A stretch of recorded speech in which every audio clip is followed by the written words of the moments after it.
रोजच्या वापरामध्ये येणारे आपले हे मिक्सर जार खूप खराब होतात. ते आपल्याला व्यवस्थित असे क्लीन पण करता येत नाही, कारण खालच्या साईडला हा मसाला बसलेला असतो, वरवर निघून जातो. पण ह्यातनं मसाल्याचा वास हा काही जात नाही, तर तो वास कसा घालवायचा, त्याचबरोबर हे खालचं जे काळ झालेलं असतं तर हे कसं क्लीन करायचं हेच आपण आजच्या व्हिडिओमध्ये बघणार आहोत. तर माझं छोटं मिक्सरचं भांड खराब झालेलं आहे, त्याच्यामुळे मी हा जार जास्त यूज करते आणि तोच कसा क्लीन करायचा हेच मी आज तुम्हाला आजच्या व्हिडिओमध्ये शेअर करणार आहे. तो व्हिडिओ शेवटपर्यंत बघायचा आहे. व्हिडिओ आवडल्यावर लाईक, सबस्क्राईब आणि शेअर करायला अजिबात विसरायचं नाही. चला तर जास्त वेळ न घालवता व्हिडिओला सुरुवात करू. दररोज आपल्या मागे एवढी धावपळ असते की एवढा वेळ देऊन आपण मिक्सर जार एवढा व्यवस्थित क्लीन करू शकत नाही. आता बघा माझं पण किती खराब झालेलं आहे. तर एकदम सोप्या पद्धतीने एकदम नवीन सारखं कसं क्लीन करायचं हेच आपल्याला बघायचं आहे. अगदी सोपी पद्धत आहे. घरच्या घरी अवेलेबल असलेल्या गोष्टीमध्येच आपल्याला हे क्लीन करायचं आहे. त्याचबरोबर ही रिंग जी असते त्याच्यामध्ये पण भरपूर अशी घाण साचलेली असते, तर ते पण आपल्याला क्लीन करायचे आहे. तर काय करायचं आहे, अगोदर आपल्याला जे मिक्सर जार आहे ना, आपण बाहेरून स्वच्छ करतो, मधून स्वच्छ करतो, तरी पण मसाल्यांचा जो वास असतो ना तो काही जात नाही क्लीन केल्यानंतर. पण तो वास घालवण्यासाठी इथे आपल्याला विम लिक्विड घ्यायचं आहे. त्याच्यामध्ये 1 चमचा सोडा टाकायचा आहे आणि 1 चमचा मीठ टाकायचं आहे आणि त्याच्यामध्ये गरम करून घेतलेलं पाणी टाकायचंय. हे सगळं आपल्याला मिक्सर जारमध्ये टाकून ग्राइंडरवरती फिरून घ्यायचं आहे आणि त्यानंतर जे मिक्सचर आहे ना ते एका वाटीमध्ये काढून घ्यायचं आहे. ते अजिबात वेस्ट करायचं नाही आणि मिक्सर जार आपल्याला स्वच्छ क्लीन करून घ्यायचं आहे. आता तुम्ही बघू शकताय कसा क्लीन झालाय आणि वास पण एकदम मस्त येत आहे.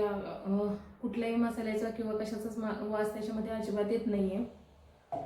आता हे जे पाणी आपण ठेवलं होतं ना, तर त्याच्यामध्ये काय करायचं आहे, आपल्याला ही रिंग जे आहे ना, तर रिंग ह्याच्यामध्ये टाकून द्यायची आहे. थोडा वेळ डीप करण्यासाठी ठेवून द्यायचे त्याच्यामध्ये आपल्याला, म्हणजे रिंग मध्ये पण जी घाण साचलेली असेल ती सगळी निघून जाईल. त्यामध्ये रिंग पूर्ण बुडेल अशा पद्धतीने ठेवली आहे. आता मिक्सर जारचा खालचा भाग आपल्याला क्लीन करायचा आहे आणि तो सगळ्यात मेन आहे, कारण त्यामध्ये भरपूर अशी घाण साचलेली असते. त्यासाठी आपल्याला फक्त 1 चमचा बेकिंग सोडा घ्यायचा आहे आणि खाण्याचा सोडाच घ्यायचा आहे. बेकिंग पावडर अजिबात घ्यायचं नाही. तर 1 चमचा टाकला आहे आणि त्याच्यानंतर आपल्याला गरम पाणी टाकून घ्यायचं आहे. गरम पाणी टाकल्यानंतर 10 ते 15 मिनिटासाठी हे आपल्याला असंच ठेवायचं आहे, कारण सोडा आणि पाण्यामध्ये रिॲक्शन होते आणि जो घट्ट बसलेला मळ असतो ना तो इझिली निघण्यासाठी मदत होते. तर तुम्ही बघू शकताय 10 ते 15 मिनिटानंतर तुम्हाला लगेच फरक दिसत असेल. वरची घाणी बऱ्यापैकी निघाली आहे. आता मी ब्रश घेतला आहे, जो आपण दात घासतो तोच ब्रश, आणि त्याने व्यवस्थित असं सगळीकडनं घासून घेते.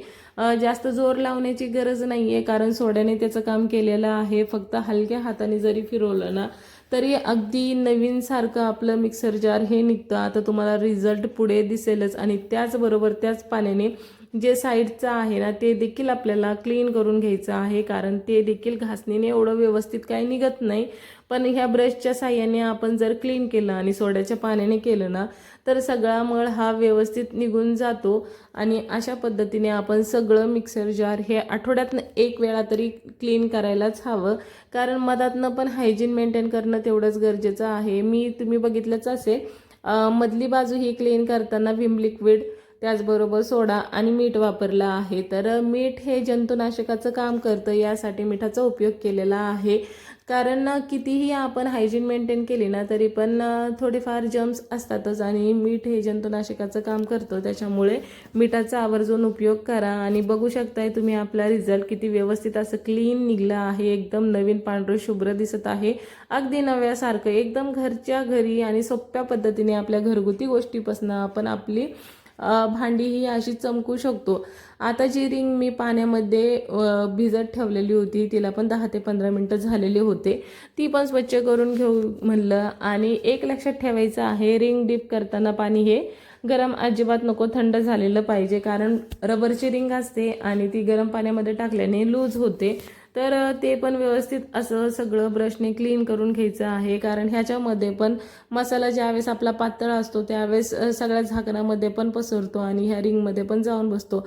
सगळ्या बाजूने आपल्याला व्यवस्थित असं क्लीन करता येत नाही. आता बघू शकताय किती छान अशी क्लीन झाली आहे माझी रिंग. तर तुम्हाला व्हिडिओ आवडला असेल लाईक, शेअर आणि सबस्क्राईब करायला विसरू